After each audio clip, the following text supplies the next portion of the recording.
Así que el Señor los bendiga y les dé sabiduría para poder tocar, ¿cierto? Porque es difícil decirle que no a los niños, es muy difícil. Pero con perseverancia, con trabajo, las cosas salen bien. Bien, saludo también a los hermanos que hoy nos acompañan, hermana que está ahí, muchas bendiciones para usted, y para todos los que estamos aquí presentes, los hermanos que nos están viendo por las redes sociales. El día de hoy vamos a pasar entonces a lo que es el tema que tengo para comenzar el día de hoy.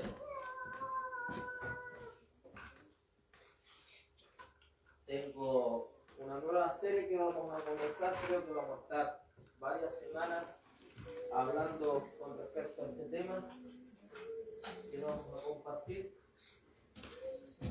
pero es importante, ese no es este de acá. Ese. Como les decía, amados hermanos, los que están en las redes sociales, como que el día de hoy están acá presentes, ¿cierto? Los niños ya lo vamos a escuchar bien, vamos a escuchar la palabra del Señor. Vamos a comenzar una nueva serie de estudios. Ya hemos hablado, creo, unos temas que son muy importantes que nosotros como cristianos debamos manejarlos. Creo que todos los que estamos acá somos conscientes que estamos en un tiempo donde la gente quiere oír, la gente quiere saber, quiere escuchar, ¿ya?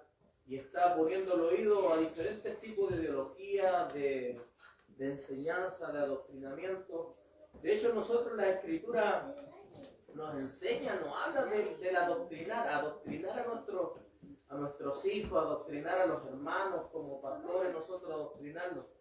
Y afuera esa palabra adoctrinar no se ve muy bien, pues esa palabra adoctrinar, por ejemplo, lo que se está haciendo muchas veces ahora con los niños en los colegios, donde se les están enseñando algunas materias que son un poco sacadas de lo real, de lo verdadero, y se les está adoctrinando, se les está enseñando. ¿Ya? Entonces nosotros como cristianos debemos saber lo que estamos enseñando y tenemos que entender de que lo que se te dice en este lugar son enseñanzas de la palabra, se entregan herramientas para nosotros conocer más al Señor, pero por ningún motivo, y escúchenme bien esto, amados hermanos, por ningún motivo la palabra mía como pastor es una palabra definitiva. Los que estamos acá entendemos que la Escritura es nuestra autoridad máxima. ¿Ah? Yo trato de interpretar las Escrituras, enseñar las Escrituras, pero por ningún motivo tengo la autoridad máxima de decir tienen que hacer absolutamente todo lo que le digo yo. Y ese es el contexto que de repente la gente tiene en el mundo. Piensan que nosotros acá en la iglesia los pastores decimos cualquier cosa y la gente tiene que creerlo, pero no es así.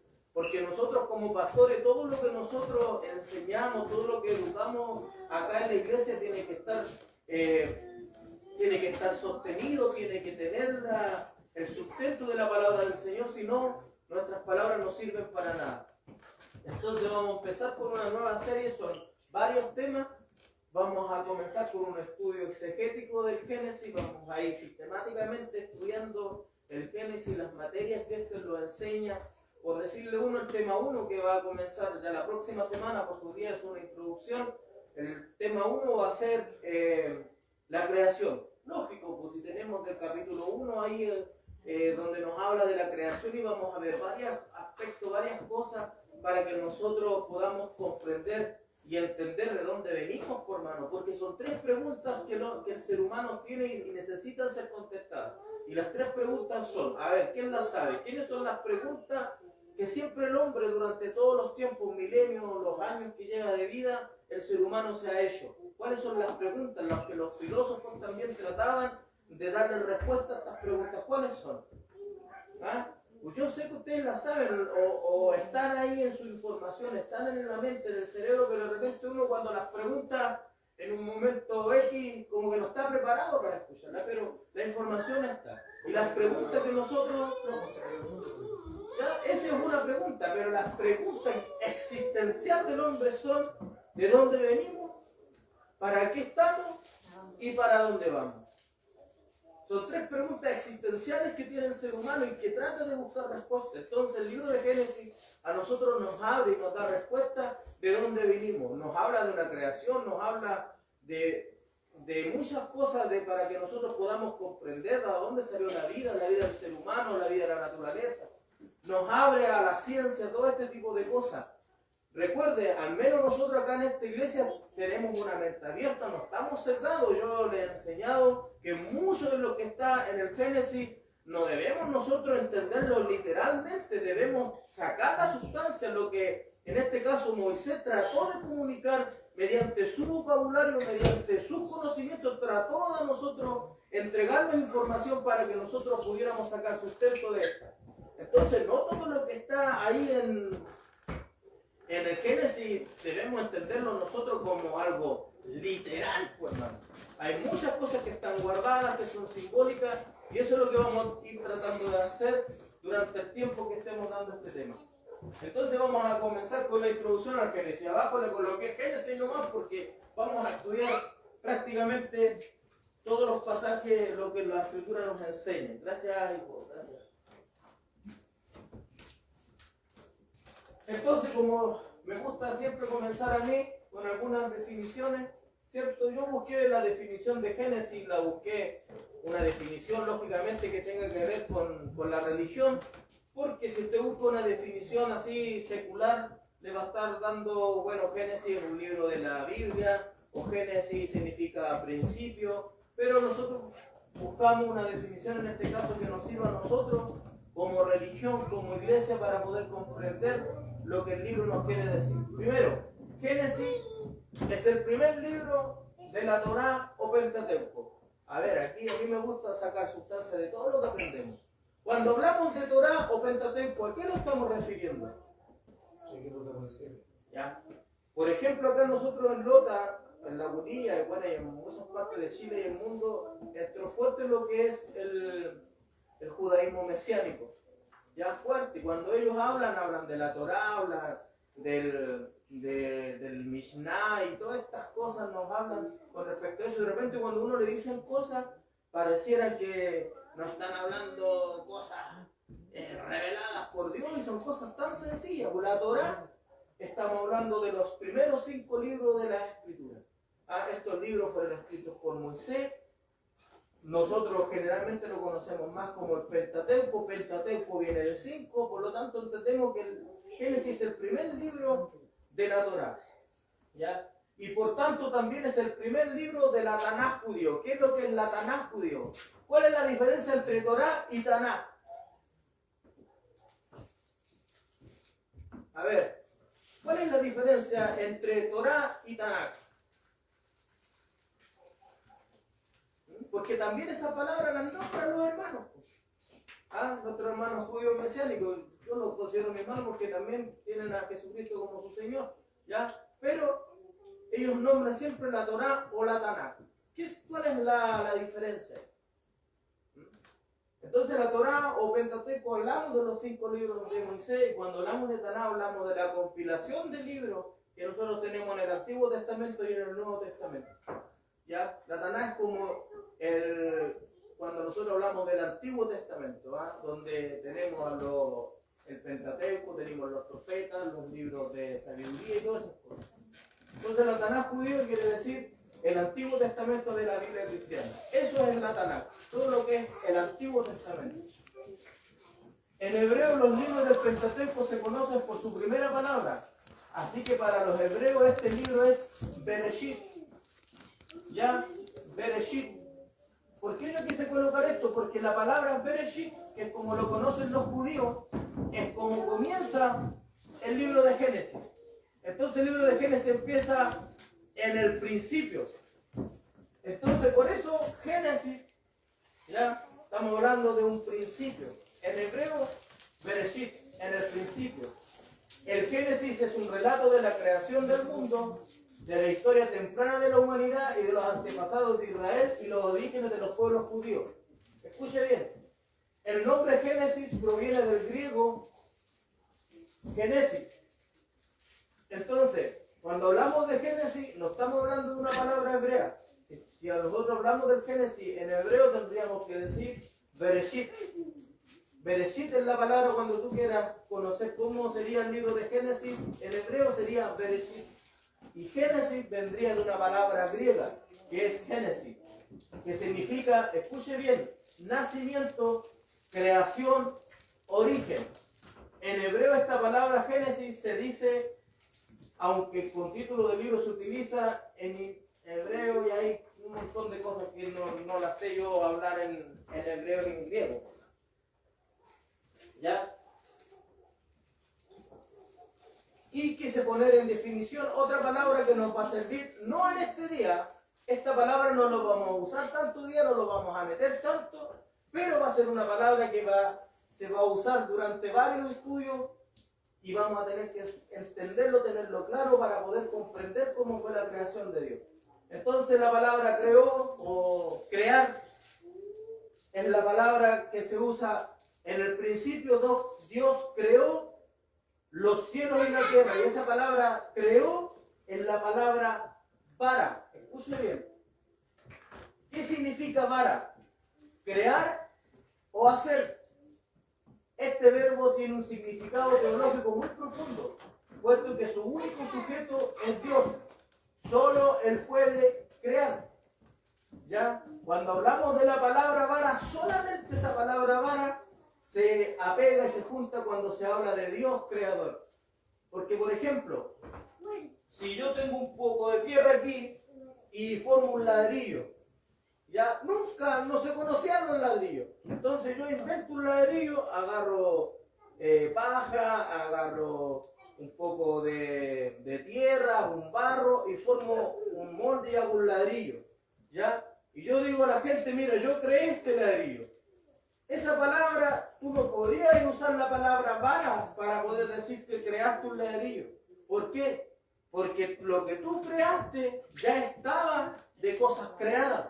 Lo que hiciste tú es darle forma a algo que ya estaba creado. En este caso ya había agua, ya había tierra, ya había los componentes para poder hacer un ladrillo.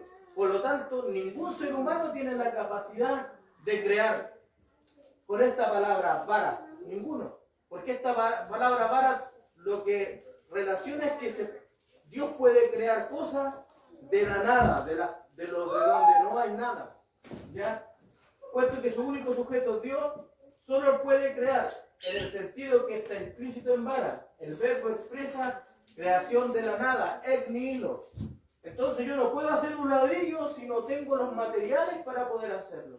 En cambio Dios, la palabra que se usa para crear, para, quiere decir de que Él puede crear de algo o de la nada misma, de donde no hay nada. Entonces, solamente esta palabra para es para poder entender lo que Dios hace.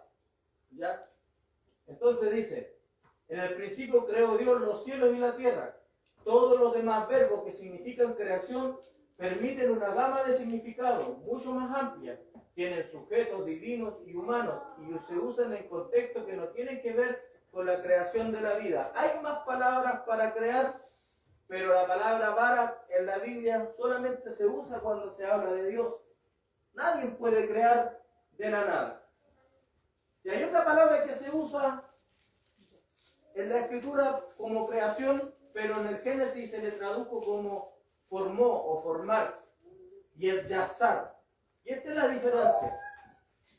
Dice, es una forma específicamente como el alfarero, figuramente, dice, formar una resolución. Alfarero, barro, crear, criar, dar, disponer, forjar, forma, formador, formar, hacedor, hacer, idear, labrar, pensar. ¿Cuál es la diferencia de yazar? Por ejemplo, cuando Dios dice, y formó Dios al hombre del polvo de la tierra. ¿Por qué no le dice Dios para al hombre del polvo de la tierra? ¿Por qué no habla de esta manera Dios? ¿Cierto? Cuando Dios creó al hombre, al principio en el capítulo 1 lo hizo para, porque no había hombre. Pero cuando lo metió en un cuerpo humano, lo formó. Entonces lo hizo yazar, lo formó al hombre. No había un hombre tampoco. No había un cuerpo humano. Pero el cuerpo humano que Dios hizo, lo hizo de cosas que ya estaban. Por eso se llama formar. ¿Ya? Entonces son dos palabras que nosotros tenemos que tener claro. Una cosa es formar, otra cosa es que tú puedas tomar algo y puedas crear alguna cosa, y otra cosa es la creación de Dios, donde Él creó de donde no había nada.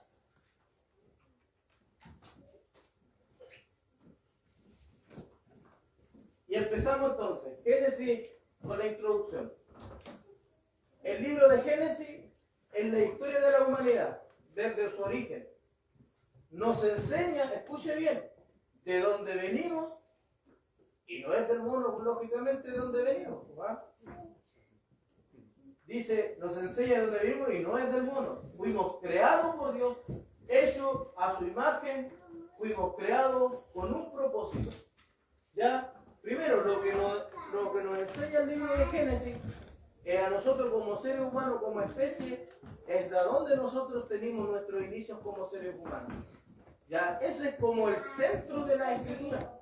Por ejemplo, ¿por qué el Génesis no habla de que hay otra galaxia, de que a lo mejor hay vida en otros lugares, en otros planetas, a lo mejor hay vida, hay seres extraterrestres en otros lugares? ¿Por qué el Génesis no habla de este tipo de cosas? ¿Por qué en general la Biblia no hace mención de estas cosas? Porque el Génesis y la Escritura están escritas en torno a los seres humanos. Nos da a conocer a nuestra vida, nos da a conocer nuestros inicios, nuestros propósitos y nuestro futuro. El libro de Génesis no está hecho para que nosotros entendamos que la galaxia está compuesta por tantas estrellas y un montón de cosas. No es el sentido del libro de Génesis. El libro de Génesis, el sentido es que nosotros sepamos los inicios de los seres humanos. Ese es el sentido del Génesis, lo vamos a estudiar después. Entonces, el tema del libro de Génesis se puede resumir en el siguiente versículo. Génesis 5:1 dice, este es el libro de las generaciones de Adán, el día en que creó Dios al hombre, a semejanza de Dios lo hizo. Pregunta, a ver si van comprendiendo más o menos, a lo mejor estoy diciendo muy rápido.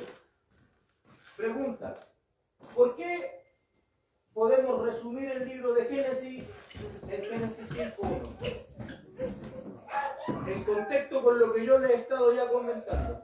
¿Por qué yo podría resumir el libro de Génesis en ese puro versículo? En contexto con lo que le he venido diciendo. ¿Para qué hizo Dios el libro? ¿Para qué inspiró a Moisés el libro de Génesis? Para que conociéramos el espacio, para que conociéramos otros seres, otra vida. Era el hombre. El propósito del libro de Génesis es dar a conocer los inicios del hombre. Entonces, dentro de ese contexto, Génesis 5:1 nos vaya diciendo cuál es lo principal que nos quiere comunicar. ¿Qué es lo que es? Las generaciones, la genealogía. Nos quiere decir de dónde empezaron los seres humanos, cuáles son los inicios de lo que dirían los científicos, el Homo sapiens, el hombre ya racional, pensante, que anda parado y que toma decisiones. Nos dice, este es el libro de las generaciones de Adán, el día en que creó Dios al hombre a semejanza de Dios lo hizo. Escuchen, ¿por qué es tan importante saber de dónde venimos? Porque este conocimiento nos da identidad. Primero,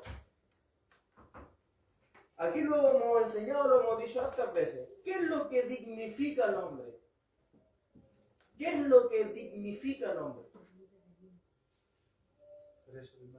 Por ejemplo, si tú leyeras a Carlos Marx, por ejemplo, él tiene una ética materialista, él tiene una filosofía materialista. Y la mayoría de los hombres en realidad hablan de algo material, que el hombre es materia, que el hombre lo que necesita es tener trabajo, es tener dinero, tener suplidas sus necesidades, tener una casa, tener que comer, todas estas cosas.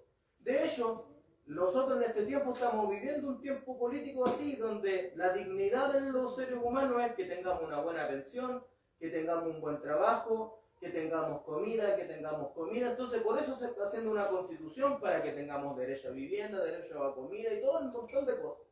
¿Ya? Porque la ética, la filosofía materialista dice de que la dignidad la dan las cosas.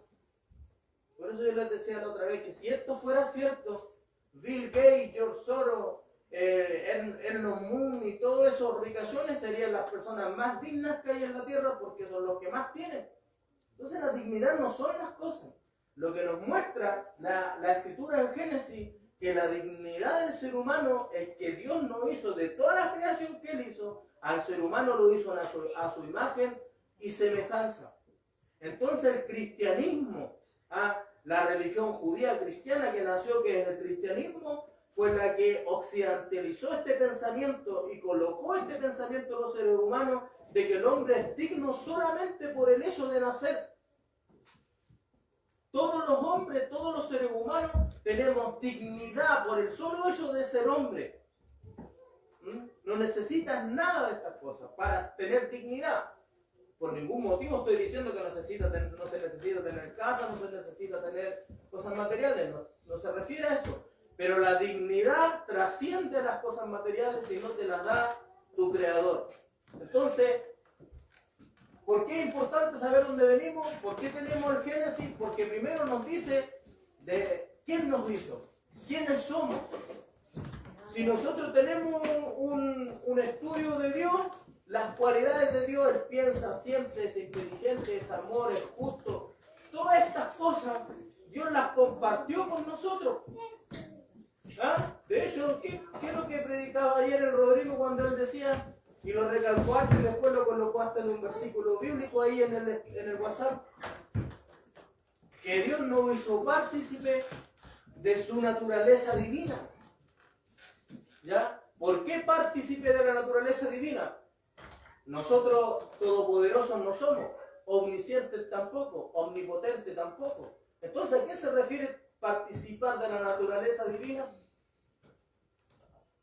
Significa de que al ser humano se nos dio parte de poder ser como Dios, tener estas cosas que Él es. Dios es amor, nosotros participamos del amor. Dios es justo, nosotros participamos de la justicia. De estas cosas Dios nos dio a los seres humanos de beber, de lo que es Él.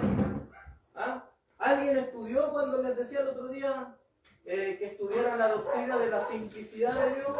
¿Alguien buscó en Google, no? ¿Googleó eso? La simplicidad de Dios. Y la simplicidad de Dios les decía lo que, para encerrar esa teología, esa enseñanza, la simplicidad de Dios, lo que quiere decir de que Dios es simple. Dios no necesita amor, Dios no necesita justicia, Dios no necesita de estas cosas. ¿Por qué? Porque Él es amor, Él es justo, Él es veraz, Él es todas las cosas. Entonces, es simple el Señor. No necesita nada, porque en su esencia, todas estas cosas que nosotros como seres humanos tenemos noción, todas estas cosas son partes de Dios. ¿Ya? Entonces el libro de Génesis nos da esta respuesta para nosotros tener una identidad. Y si sabemos nuestra identidad, entonces sabemos de dónde venimos, sabremos quiénes somos y hacia dónde vamos. ¿Ya?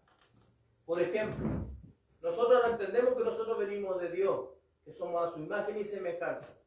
Ahora, tenemos la primera pregunta, le dimos respuesta. ¿De dónde venimos? Venimos de Dios, venimos de parte del Señor. Él nos hizo, Él nos creó a su imagen y semejanza.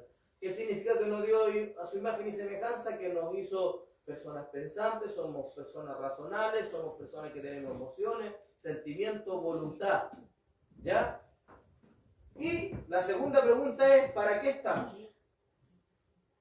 ¿Para qué estamos acá?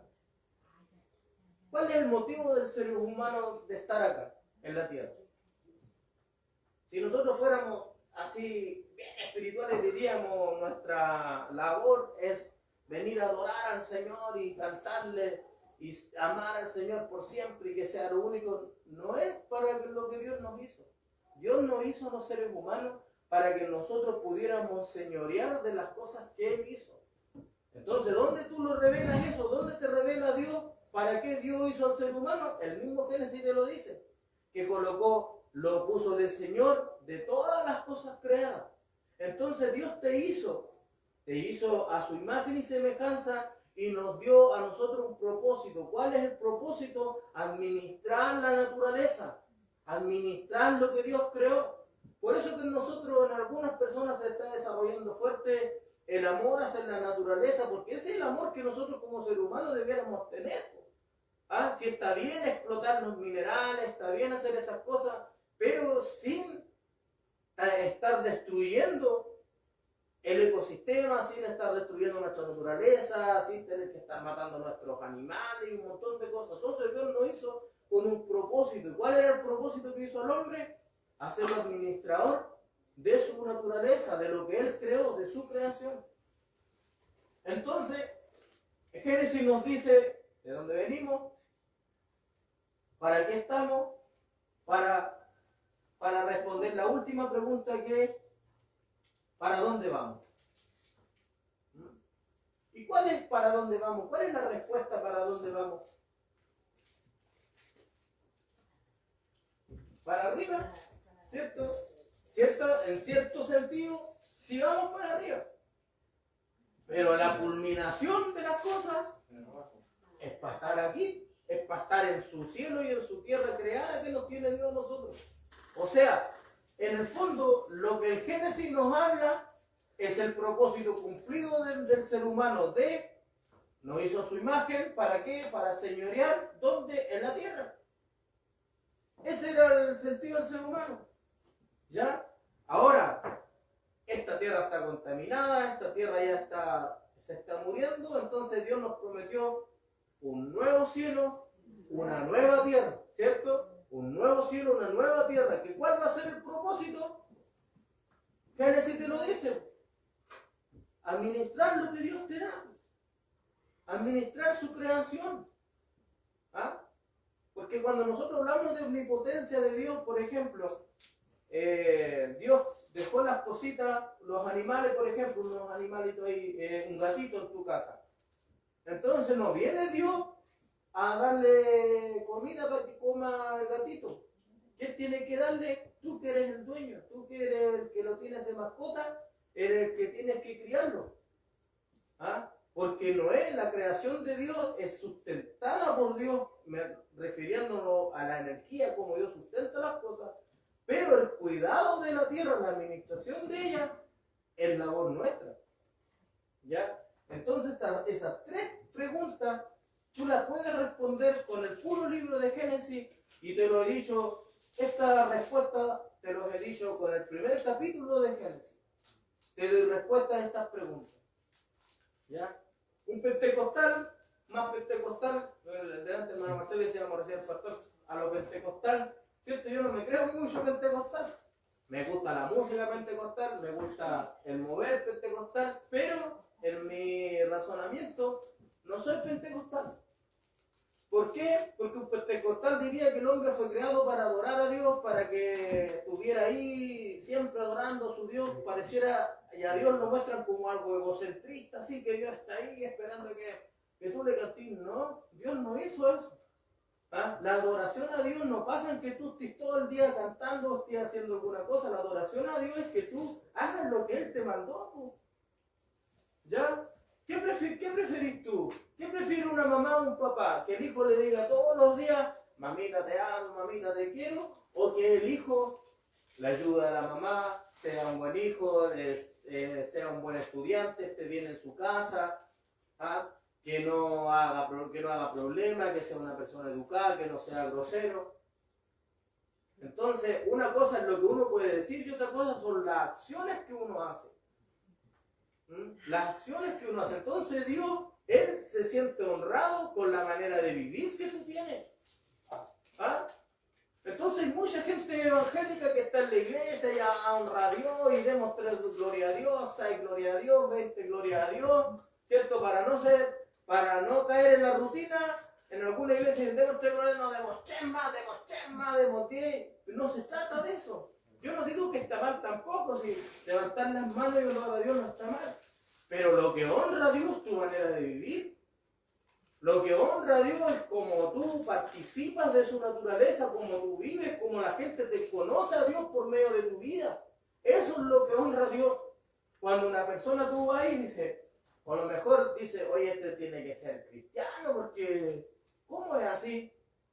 Los apóstoles llegaron a esa plenitud, los apóstoles iban caminando y decían, estos tenían que andar con Jesús porque hablan igual que él. Y no quiere decir de que tengan el mismo tono, no quiere decir de que decían las mismas cosas, sino en que en su manera de expresarse, en su manera de actuar, la gente reconocía a Jesús en ellos. Y eso es lo que nosotros tenemos que entender. ¿Ya? Entonces yo también quiero cantarle a mi Señor, pues de hecho le canto aquí en la tierra, con mayor razón me gustaría cuando esté en ese paso que voy a estar en el cielo, adorando en el cielo, y en el cielo nuevo y en la tierra nueva, me gustaría estar toda la vida cantando. Ojalá me contrate para que yo sea un y vivir solamente de cantar. Seguramente puede ver, por hermano. Van a haber muchas labores, muchas profesiones que cumplir en el cielo nuevo y la tierra nueva. Ya no, o usted cree que va a ir solamente a estar ahí sentado y todos los días va a haber puro estudio bíblico, todos los días puras canciones. No, por hermano. Porque para Dios, el que tú estés compartiendo con tu hijo, porque tú te estés tomando una taza de café, un plato de comida con tu hijo en paz, en comunión, de esa manera Dios también se siente honrado. De esa manera igual estás en comunión con Él. Y eso en parte igual es porque yo creo que el Hijo de Dios marca una diferencia cuando también conoce a su Dios, pues lo conoce de verdad. Sabe quién está orando por lo mismo que dice usted, porque a lo mejor antes la gente caía mucho en lo que la religión, la religiosidad que tiene una iglesia. ¿Quién decía más gloria a Dios? ¿Quién levantaba más las manos? A lo mejor era, por decirlo de alguna forma, más semejante a Dios.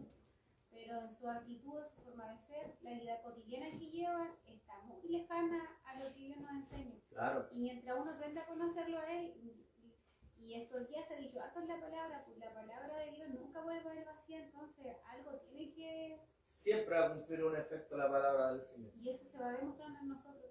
Exactamente. Entonces nosotros honramos a Dios con nuestra manera de vivir y Él se siente honrado así. Se siente honrado así Dios.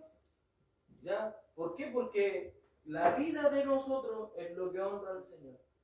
¿Ya? Sin decir de que esté mal que levantemos las manos, pues no tiene nada que ver una cosa con la otra, pero no le puedes darle importancia a una cosa más que lo que es verdadero.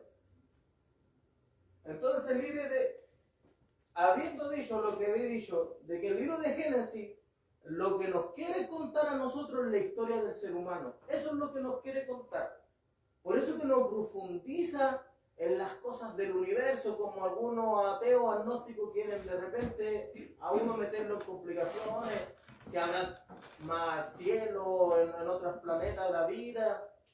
El libro de Génesis no está en ese contexto. El contexto es conocer los inicios de las generaciones humanas. ¿Ya? Entonces el libro de Génesis se divide en dos secciones generales. Primera sección es universal. Desde el Génesis del capítulo 1 al versículo 11, la creación de la humanidad. Nos habla de los seres humanos, cómo fueron creados, cómo fue Adán y Eva, cómo fue su caída, ¿cierto? Lo que pasó, cómo empezaron a vivir, cómo se empezaron a distribuir, cómo se empezaron a ver familias, cómo había un lugar donde estaba Caín y empezaron a ver familias, donde estaba Adán y Eva creando familias, donde sus hijos empezaron a nacer y empezaron a formar la tierra. Eso nos habla desde el capítulo 1 al versículo 11. Nos da a entender universalmente cómo los seres humanos fueron naciendo, cómo se fue formando la tierra. Y Dios tenía de alguna forma comunión con los seres humanos, hablaba igual de alguna forma, porque jamás dejó de tener comunión así 100% Dios con el hombre. Siempre de alguna forma buscó personas para poder comunicarse, para poder hablar con ellos, pero de manera general. Solamente en el capítulo 6 de Génesis vemos una leve intervención cuando Dios habla con Noé para poder hacer un juicio, para poder traer juicio a lo que estaba pasando. Pero hasta ese momento solamente se hablaba de una humanidad universal. No habían naciones, no habían Es lo que quieren ahora, por hermano. No había frontera, no había nada, los seres humanos nacían, llenaban, vivían donde ellos querían, no había ningún tipo de Estado, no había organizaciones políticas, ni ninguna cosa. Esta sesión habla sobre el origen de la humanidad en general, sin señalar a un pueblo. Ya no empieza a hablar de que Dios ama al pueblo de Noé. Nosotros no sabemos bien de dónde vivía Noé. Sabemos que lo eligió Dios a él, pero no sabemos qué pueblo era. Israelita no era, por mano. ¿Ya? Abraham, pregunto yo, ¿Abraham era israelita? No. No era israelita, ¿cierto? ¿Quiénes son los israelitas? Hablando étnicamente, ¿quiénes eran los israelitas? Los descendientes de Jacob, la descendencia de Jacob. Y como Jacob venía de Isaac y Isaac de Abraham, entonces de ahí se habla de la generación hacia adelante. Pero Abraham no era israelita. A Abraham no se le había dado la ley a la manera israelita. ¿Ya? Se hace una mención especial de Noé porque a través de él la humanidad sería conservada del diluvio. Las 70 naciones que surgen de sus 3 hijos representan toda la humanidad. Después que pasa el diluvio, empieza la vida con Noé, de sus 3 hijos salen las 70 naciones, de donde están hechas todas las naciones que hay, pues donde están los rusos, donde están los alemanes, los del Islam, y todas las naciones nacieron de los hijos de Noé. Y esto, amados hermanos, de repente alguna gente dice que es como cuento, que no son cosas reales lo que la Biblia dice, pero históricamente estas naciones que la Escritura las menciona están, hermanos, están. Y estas 70 naciones de que está compuesto la tierra están. Y todos venimos de una descendencia, de un ser humano. Y la segunda sección es particular. ¿Por qué particular? Porque del Génesis 12 al 50 ya Dios escogió un pueblo. Se escogió un pueblo y empieza a hablar de ellos ahora. Dios empieza a tomar de los seres humanos, empieza a hablar de un pueblo en específico. ¿Ya? Esta sección se enfoca en la formación de una nación especial. El pueblo de Israel. Abraham fue el hombre elegido por Dios para convertirse en el patriarca de esta nación especial. El resto del libro de Génesis trata acerca de sus descendientes y de quienes serán elegidos, Isaac y Jacob, y quienes serán rechazados, Ismael y Esaú. El libro de Génesis concluye cuando todos los 12 hijos de Jacob son elegidos para formar parte de esta nación. Entonces, primera sección, del 1 al 11 nos habla a términos generales de los seres humanos. Y ya del capítulo 12 en adelante, el 50, ya se empieza a centrar más en la nación de Israel. Empezamos a tener más información de esa etnia.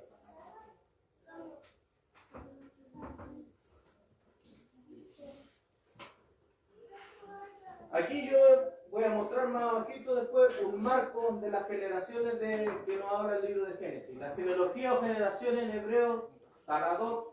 Cuando hablamos de generaciones o genealogías, la palabra hebrea taladot establece en el marco del libro de Génesis. Esto es bueno, miren. Capítulo 1 al capítulo 4, los cielos y la tierra. La historia, el hombre dentro y fuera del Edén. Así está Génesis. Del capítulo 5 al capítulo 9 nos habla de Adán a Noé y nos habla de la generación del diluvio. Del capítulo 10 al capítulo 11 nos habla de los hijos de Noé, las 70 naciones que salieron de los hijos de Noé. Y la historia, la Torre de Babel, donde ya se dispersan las lenguas y todas estas cosas. En el capítulo 11, de Sem a Taré, el patriarca Abraham. Del capítulo 11 al 25, de Taré a Abraham, elección de Abraham e Isaac. En el capítulo 25 habla de Ismael, que es separado, del 25 al 85 de Isaac y sus hijos Jacob y Esaú. Del capítulo 3, 36, Esaú es separado, del 37 al 50 Jacob y sus 12 hijos. Así se presenta Génesis. A ver, si ustedes ven lo que tengo acá, ¿qué es lo que nos está mostrando Génesis? ¿Cuál es el fondo? ¿Cuál es el centro de lo que nos está enseñando Génesis? Primero lo decíamos, que habla de los seres humanos, de los inicios del ser humano.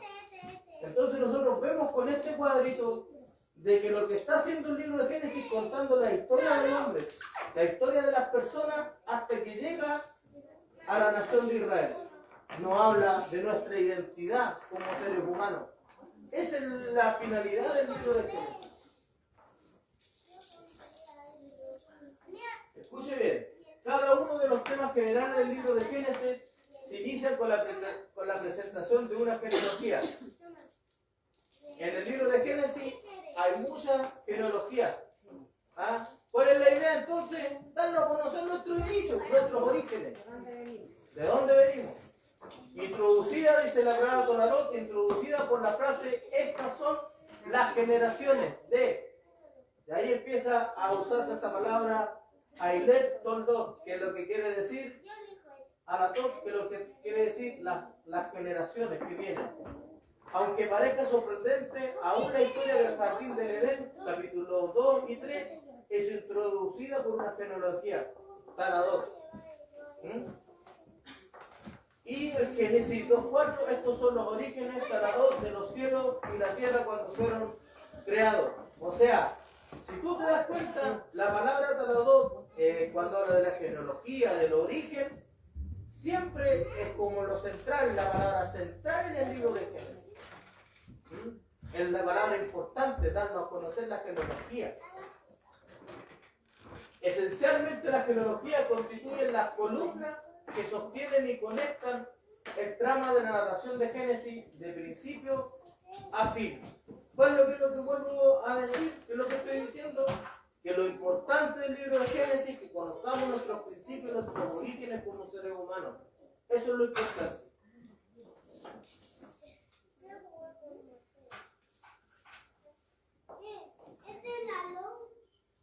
Mire, con esto ya voy terminando.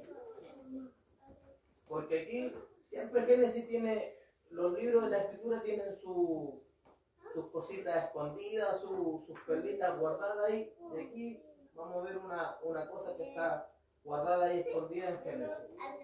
La Bab faltante. A ver, pregunta, a ver, para algunos sí que saben. ¿Qué significa la Bab faltante? Yo cuando empecé a estudiar el tema también no entendí a qué se refería. Pero la Bab faltante es una letra, ¿ya? En la palabra que quiere decir generaciones, en el hebreo tiene letra. Aquí está en el hebreo. Y la Bab es esta letra. Esta letra que parece una R, pero para el otro no, es la Bab. Así se escribía generaciones. Pero escuchen lo que dice aquí. Dice, la primera vez que aparece la palabra hebrea Taladot, generaciones, en la Biblia es en Génesis 2, versículo 4. En el hebreo original la palabra está escrita con 2 letras, Bab. Transliterado con las letras esas de nuestro diccionario, la T, la I, la R, la I, la I. Lo curioso es que luego de la caída del hombre, cada vez que aparece escrita la palabra en la Biblia, le hace falta una Bab. Solamente en el capítulo 2, versículo 4. A ver, ¿quién me puede leer Génesis 2, versículo 4? ¿Quién me lo lee? ¿Nadie? ¿Ya?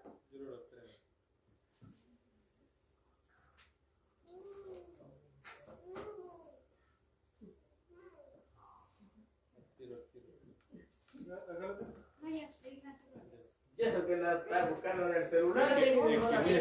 Justo me pareció calificar y pasé a ver. Tiene por título El hombre en el huerto del Edén. Ya, lee, Génesis 2:4, léelo. Estos son los orígenes de los cielos y de la tierra cuando fueron creados, y el día que Jehová Dios hizo la tierra y los cielos. Ya, estos son los orígenes, o sea, estos son los taladot ¿Ya? Y esa palabra ahí, cuando habla de estos son los orígenes de los cielos y la tierra, capítulo 2, versículo 4, está hablando del hombre creado y en el huerto, la vida que se vivió en el huerto. Entonces, esa era la manera que está escrito. Pero era el único, del único versículo que está en Génesis que se escribe de esa manera con esas dos babs. Es el único. Después, cada vez que habla de los orígenes, se escribe de esa manera. Y le falta una bab. Por eso habla de la bab faltante. Le falta una letra a esta palabra. Ahora, pareciera que no tiene nada que ver con una transliteración nomás de una palabra. En vez de decir til, decía TLDIT. Ya fue una palabra menos, pero siguió traduciéndose como origen o como genealogía. Pero tengan eso presente, en el capítulo 2, versículo 4, antes de la caída del ser humano, la palabra generación era con las dos letras, esa que no sé cómo se llama, en hebreo es Vav. Pero esta Vav faltante vuelve a reaparecer otra vez, vuelve a reaparecer en otro libro de la Biblia, en Ruth, capítulo 4, versículo 18, cuando se escribe del linaje del rey de David. ¿Ya? Entonces Ruth 4:18 dice, estas son las generaciones. Y ahí las generaciones, todas las dos, las vuelve nuevamente a escribir con las dos letras, con la otra que se había perdido. Ahora, pregunta. Traten de no leer lo que está ahí. ¿Por qué hay una diferencia ahí? ¿Qué es lo que quería esconderse ahí en eso cuando una simple letra, se pierde, pero reaparece después en la generación de Ruth? Porque en el Génesis habla de las generaciones que estaban antes de la caída del ser humano, cuando vivía en comunión con Dios. Cuando empezó a hablar de generaciones ya después de la caída, se pierde esa palabra que se había usado al principio, pero reaparece con la generación de Jesús. ¿Por qué reaparece con la generación de Jesús? Porque la generación de Jesús es la que lleva la semilla a lo perfecto nuevamente, a lo que nosotros en el libro de Génesis lo estaba hablando. ¿Ya? Por eso dice, no es casualidad, pues del linaje de David iba a venir el Mesías, quien va a restaurar y redimir a la humanidad y hará volver a la tierra a su estado original. ¿Ya? Entonces, por ejemplo, miren esto. Si tuviéramos que escribir nosotros nuestros orígenes, nuestra genealogía, la haríamos de esta manera. Como la manera que está abajo. Taladot la escribiríamos como la manera que está abajo. Pero cuando estemos ya en la genealogía, y vivamos la genealogía de Dios todos, y estemos todos dentro de la genealogía de Dios, vivamos ya en el paraíso reconstruido de parte de Dios, y va a estar nuestro nombre también escrito en ese libro de la genealogía de las generaciones, va a estar escrito de esa manera. Porque las generaciones del ser humano caído no es lo mismo que las generaciones del ser humano salvado, el que es redimido, no es lo mismo. ¿Ya? Esa es la diferencia. Hay una diferencia entre las generaciones de la gente caída y las generaciones de la gente salva. De hecho, la Escritura dice que a quién se le dio potestad de ser hechos hijos de Dios.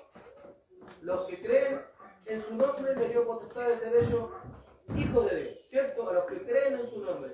Pregunta, y aquí el que nos encaprichó son estos, pero ya ustedes tienen la suficiente inteligencia para entender lo que les voy a decir. La gente secular, la que no conoce a Dios, que no ha aceptado a Jesucristo como su Señor, ¿son hijos de Dios o no son hijos de Dios?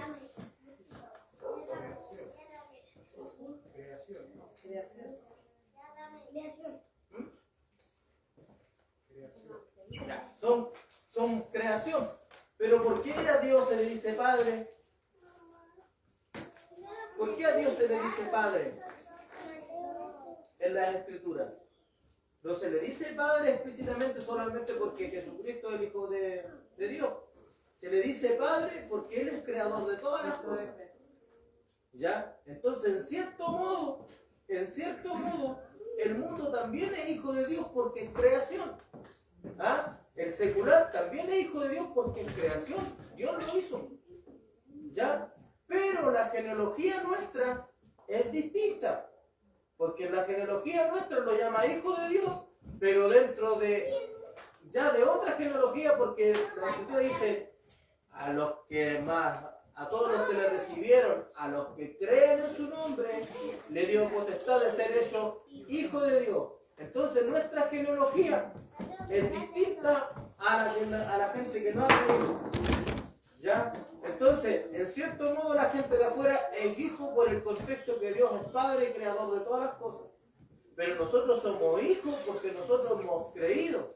Entonces, nuestra genealogía es distinta. Lo explico de esta manera. Si tuviéramos que hacer una genealogía, cuando hablamos de genealogía estamos hablando de todos nuestros antepasados. Si tuviéramos que hacer una genealogía de los seres humanos, ya, digamos que estamos en el fin del mundo, y Dios va a escribir la genealogía de los seres humanos. ¿Qué haría Dios? Tendría que hacer dos genealogías. Una genealogía que entraría toda la gente inconversa y otra genealogía que entraría toda la gente que ha creído en Él. Toda la gente que ha creído en Él y la gente inconversa tendría que ser dos genealogías distintas. La genealogía nuestra sería escrita con esta palabra que está acá. Con las dos con las dos letras esas que ahí está en rojo. Y la genealogía de la gente que no conoce a Dios estaría escrito de la otra manera.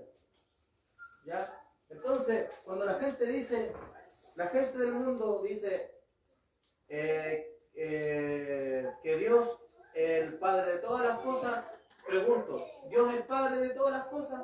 ¿De todos los seres humanos? Sí, pues Dios es Padre de todo. Dios es el Padre de todo, definitivamente. Pero para Dios, ser Padre de todas las cosas y de todos los seres humanos no es lo mismo que nosotros seamos hijos de Dios por medio de la genealogía de Jesús. No es lo mismo. Entonces, por ejemplo, nosotros, los cristianos, definimos de esta manera, decimos de esta manera: nosotros los que hemos creído en Jesús somos hijos de Dios. La gente que está afuera no es hijo de Dios. Entonces pregunto, ¿la gente de afuera es digna o indigna? Porque también fueron ellos hijos. Entonces, en cierto modo, si tú entiendes esto, es lo que yo trato de decir, que parece un poco enredado, pero si tú entiendes esto, una cosa es la genealogía como seres humanos normales y otra cosa es la genealogía en Dios, con la remisión de Cristo Jesús. Entonces Dios nos hizo hijos a nosotros por medio de Cristo, pero ¿por qué? Porque nos pone dentro de su genealogía. Así que si Dios ahora tuviera que hacer una cuenta de todos sus hijos, te pondría a ti, no los pondría a ellos. ¿Por qué? Porque son genealogías distintas. Nosotros tenemos un nuevo comienzo ahora con Cristo. De hecho, la Escritura dice: de modo que si alguno está en Cristo, nueva criatura es. Entonces, si es nueva criatura, ya tú no estás dentro de la primera creación de Adán, porque eres una nueva criatura. Y de ahí nos vamos al tema también de la naturaleza de Dios. Que ya somos hijos de Dios. Ya, Claro. Entonces, de alguna forma, nosotros somos parte de la justicia y todo lo demás. Claro, y el mundo también es parte de estas cosas. Pero nosotros, al estar en la genealogía de Jesús, está mucho más enclaustrado en nosotros. A nosotros Dios nos da la justicia, nos da la justificación, nos da la santificación, todas estas cosas nos hace partícipe de las cosas que Él nos tiene para nosotros. ¿Ya? Entonces, si algún Dios tiene, preguntan a la gente de afuera, le preguntan, ¿la gente de afuera es hijo de Dios? Sí, el hijo también, porque si nosotros le quitamos esa calidad, nosotros nos quedamos. Mi esposa el otro día cuando estábamos en el culto mío dijo que ella era indignante. Entonces cuando nosotros, claro, porque así se sentía, así la hicieron sentir. Pero si tú conocís la escritura, Dios dignificó al ser humano. ¿Sí o no? Y entonces cuando tú lo miras de la manera que te lo estoy diciendo, tú no pierdes tu mentalidad en que la persona que está afuera, aunque sea el hombre más malo del mundo y no acepte nunca a Cristo, su dignidad como ser humano, tú no se la puedes quitar. El que va a rechazarlo después va a ser Dios. Pero yo no tengo esa facultad de hacerlo. Entonces por eso que yo, es verdad, a grueso modo, nosotros somos hijos porque hemos creído en Jesús, los demás creación, pero cuando hablamos de esa manera, pareciera que le estamos quitando la dignidad por el solo hecho de haber hecho formado en las manos de Dios. Y recuerden que cuando hablamos de Dios como el Padre, no lo estamos hablando solamente porque el papá de Jesucristo, sino como el Padre porque es hacedor, creador de todas las cosas. Jonathan. Una pregunta más que nada. Por ejemplo, la Biblia dice que nosotros fuimos hechos a imagen y semejanza de Dios. Pero hay quienes hablan de que después de la caída del hombre no fuimos hechos a semejanza de Dios, sino que fuimos hechos a semejanza de Adán. Por el hecho del pecado y todo eso. Es que ahí, mira, aquí le voy a explicar una cosa que a lo mejor puede ser un poquito difícil. Lo he explicado otra vez, pero volver a explicar. Nosotros, ¿tenemos libre albedrío o no tenemos libre albedrío? Sí y no también. Miren, pregúntenle a ustedes a un científico que haya estudiado las neurociencias.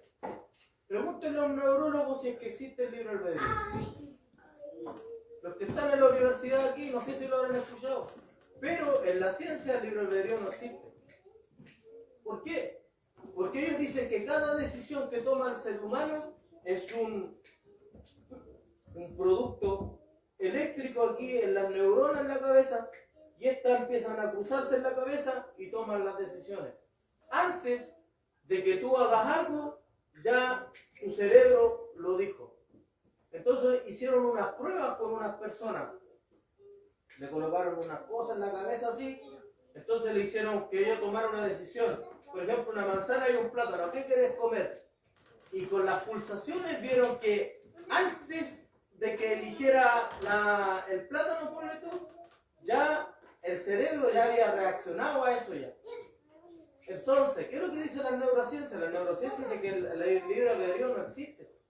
Que toda esta cosa es algo del cuerpo humano que nos manda señales y nosotros hacemos las cosas. ¿Tiene sentido con la escritura? Claro que tiene sentido con la escritura, porque cuando estaba en Adán como su creación original, este sentido, las neuronas no eran lo que lo controlaban. ¿Por qué? Porque como estaba el alma y el espíritu viviendo las tres cosas en comunión en el ser humano, el espíritu despierta el alma y te hace tomar decisiones. No es tu carne, no son las neuronas las que te hacen tomar decisiones. Por medio del espíritu y el alma que están juntas, te hace mover el cuerpo. Ahora, cuando nosotros ahora somos cristianos, nosotros, ¿qué es lo que pasa? Ya las neuronas no toman decisiones por ti, porque el espíritu que volvió a nosotros a vivir, a tomar control en nosotros, nos abre nos descorre el velo para que nosotros podamos tomar decisiones propias, podamos tomar decisiones sin tener esa carga de lo que está a tu alrededor y todo lo demás. ¿Ya? Entonces, la generación humana, nosotros, ahora que somos cristianos, estamos hechos como el primer Adán, como el que estaba antes de la caída, que tenía todo su sentido bien para poder tomar decisiones. La gente que está afuera, de alguna forma, su cuerpo los controla. ¿Qué dice la Escritura? Que la gente dice que Jesucristo dijo de esta manera: el que hace pecado, ¿Qué es lo que es?